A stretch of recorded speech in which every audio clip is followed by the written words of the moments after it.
share his life, but he knew she must be a real princess. Kyla, will you come hold my prince for me? I want to fly. In his travels, he found many princesses. Each claimed to be a real princess. Each had the proper pedigree and credentials, but there always seemed to be something not quite right about each one. People started to say that he was looking for something that he did not want to find. Behind closed doors, they snickered. Raise your hand if you know what snickered. Anybody know what snickered means? They laughed. Can everybody laugh? Very good. Very good. At last, the prince returned home in despair. He wanted a princess so badly. The king and queen welcomed him. Here's our queen. Jackson, will you come hold our queen for me? Thank you. Another summer passed and the leaves were falling from the trees when one evening a terrible storm blew in from the sea.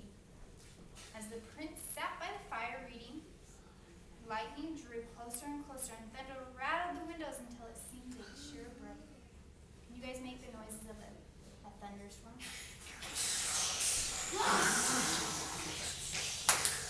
Very good thunderstorm. Hours into the night, the storm raged. At midnight, a calm fell as suddenly as the storm itself had arrived. An eerie knock was heard at the town gate. Should we knock?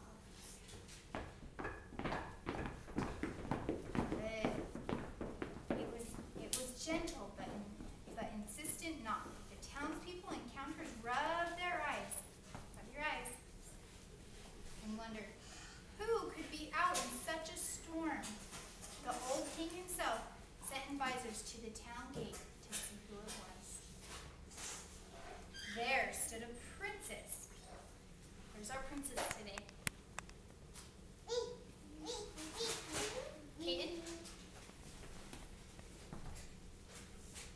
You want to stand over there? Yeah, thank you. There stood a princess, but she was in terrible state. Rain poured from her hair and her clothes.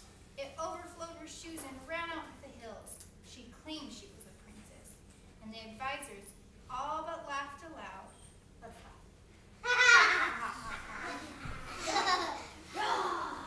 Still, she swore she was a real princess. We'll see soon enough if that's true, whispered the old queen softly to herself. Hold the queen up. There you go. The princess was given warm dinner and some dry clothes while the old queen set off to prepare a sleeping chamber for the princess. First, she stripped all the bedclothes. Then she placed a single pea. This is going to be our pea today. She placed a single pea on the mattress. Then she piled 20 mattresses up on that pea. She piled 20 more blankets on the top of those mattresses. The sleeping arrangements were ready for our princess. Okay, here's the princess's bed. Riley, did you have a question? Yeah. On TV? Bed. That's a bed. Yep, look, there's our kitty. And look at all these mattresses piled up on top of that pea. Okay, I'm going to choose someone's name out of here.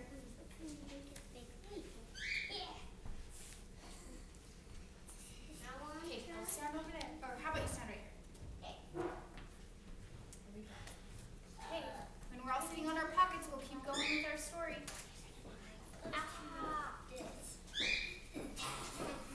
Elliot, can you sit on your pockets, please? Thank you. Okay, now shut. Here we go. Let's learn more about our story. In the morning, the old king and queen met the princess when she arose. If possible, she looked worse than she had arrived. They asked how she had slept.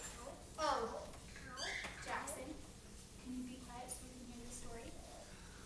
The queen asked the princess how how she slept, and she said, "Oh, terribly bad.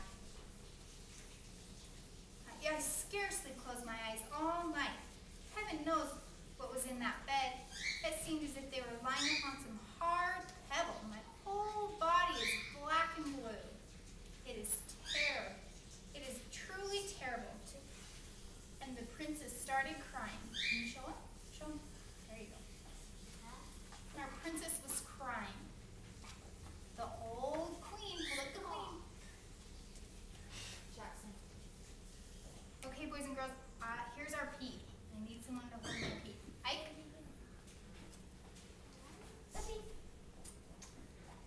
You can hold it right over here. Stand right next to it. There you go. Thank you. She slept. There stood the princess, but she was in a terrible, wrong part. So the princess, okay, so she slept in the bed with the pea, show them the pea, and it made her body black and blue. The old queen saw at once that she must be a real princess. Only a real princess could have felt the pea through 20 mattresses and 20 feather beds. So the prince asked her to be his wife, and sure that he had found a real princess. So let's put the prince and the princess by each other. Okay, there you go. Monitors. I go shut that door. The prince once again traveled the world, this time with the princess, and they were happy. Here's our castle that they came back to live in. Anna, would you hold our castle for me? Do you want to go stand over by the I thought princess? this was a food Thank you. store that had the lady on top. Okay. And the pea, it was put into a museum